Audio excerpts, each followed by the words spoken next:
The town of Nong Shui is located about 5 kilometers to the north of Inle Lake. The boarding area is located around the bridge at the western end of Yongji Road, where local fishermen and guides compete for moving space. From here, one has to set off early in the morning for a trip around Inle Lake. Inle Lake measures about 22 kilometers in length by 10 kilometers in width, although particularly it's hard to determine the true boundaries of the lake because of all the marshland surrounding it. So the total surface of area of the lake is 116.3 square kilometers, making it the second largest lake in Myanmar. The main watershed area of the lake lies chiefly to the north and the northwest of the lake, with the Nampilu River being the primary outflow at the lake's south end. The lake is surprisingly shallow, with the depths averaging about 7 feet in the dry season and increasing by about 5 feet during the wet season. The lake reaches maximum depths of 3.7 meter in the dry season and about 5.2 meters in the wet season. Inle Lake is actually a wetland wildlife sanctuary and was recently inscribed as Myanmar's first UNESCO Biosphere Reserve. The lake is notable for its high number of endemic species, which is unusual for a lake of its size. For example, the habitat is home to 20 odd species of snails and 9 species of fish that are found nowhere else in the world. The lake is also a paradise for bird watchers, especially in winter time when it receives a large influx of migrants, mostly coming from China and Mongolia. The 20,000 plus winter visitors mostly consist of brown and black-headed seagulls, but there are also many other rarer species to be spotted among them. In total, the sanctuary has recorded 255 woodland birds and 90 wetland birds species. There are about 17 villages on the shore and islands on the inland lake. Each village has its own culture and traditions which are unique in its own way. This floating village is one among them. People live in houses made on stilts. Inle Lake offers one of its kind shopping experience. Each village has its own floating market where traders wander and sell their products. The lake is home to several ethnic tribes who follow the well preserved traditions and culture. Everything at Inle Lake is interesting to see. A school on stilts where parents pick up their children in the boats, restaurants having a parking lot for the boat, and even in-house garages. Inle Lake has many floating restaurants where you can find authentic Burmese dishes like noodles, rice, and curry, fruit juices, and more. The Inle Lake area is renowned for its weaving industry. The shan bags, used daily by many Burmese as a tote bag, are produced in large quantities here.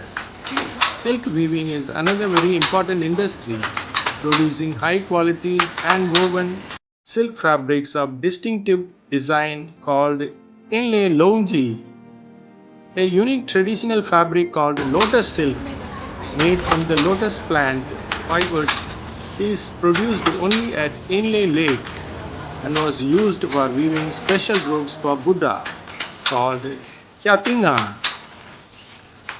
drawn from the cut stems of the lotus plant. Lotus fibers are fine, flexible, and incredibly soft. It is said that the technique of spinning thread from the plant was first developed to fashion unique offerings to Buddhist abbots in the form of lotus robes. But nowadays, the fibers are chiefly used to weave scarves and shawls. Making an entire garment out of lotus is impractical for a number of reasons. The weaving factory has its own sales outlet also. They have everything from clothes to scarves and ties for sale. I could only admire the beauty of the textiles with my eyes, while my wife was happily shopping for scarves for my children. In Inle Lake, all of life is lived right on the lake. Entire villages are built on the water. Driveways are marked by floating bamboo, and all the houses are built on stilts. Women do laundry in the lake off their front porch. Men take baths in the water next to their house. Kids go to school and monks to the monastery via boat. Water taxis ply from one side of the lake to the other. There are restaurants and stores. Since it is lunchtime now, we are also heading towards the restaurant to have lunch. As it is lunchtime, the restaurants remained busy, mostly with local tourists. Tourists travel to Inle Lake to see the local Intha people who have developed their own fascinating culture and lifestyle that revolves around the water. But the increase in population and tourism are polluting the Inle Lake and negatively affecting its unique ecosystem. Household and hotel waste are poured into the lake every day. Even toilets and other waste go into the lake. For the Intha, even the simple task of cooking and bathing involve the use of unpurified water. If this contamination continues, their own health could be as much risk as that of the fish population they depend on. Fish population is already dropping, as is the quality of water. After a sumptuous meals, we started moving to see the pagodas, our next destination point.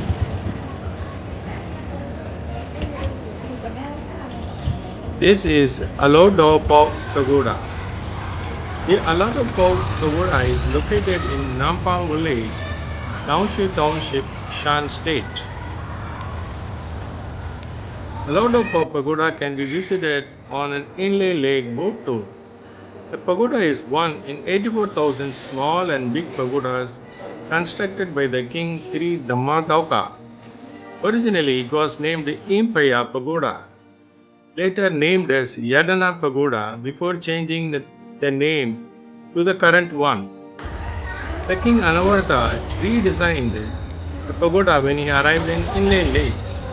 After that, King Narasapati II rebuilt the pagoda with 8 gold statues, 15 silver statues.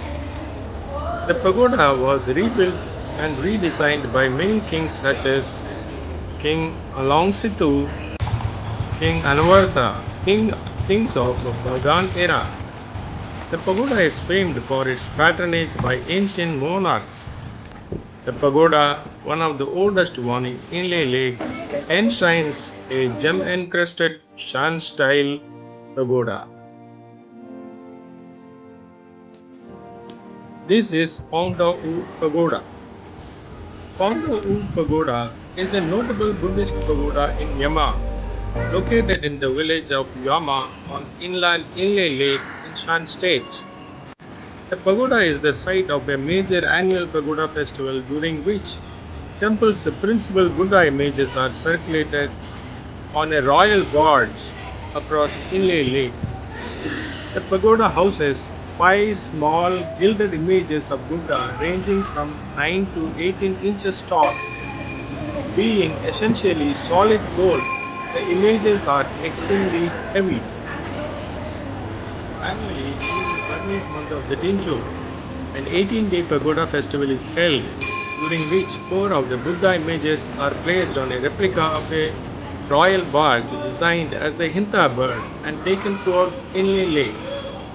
One image always remains at the temple. The elaborately decorated barge is towed by several boats of leg rovers, rowing in unison and other accompanying boats, making an impressive procession on the water. The barge is towed from village to village along the shores of the Inle Lake in clockwise fashion, and the 4 images reside at the main monastery in each village for the night.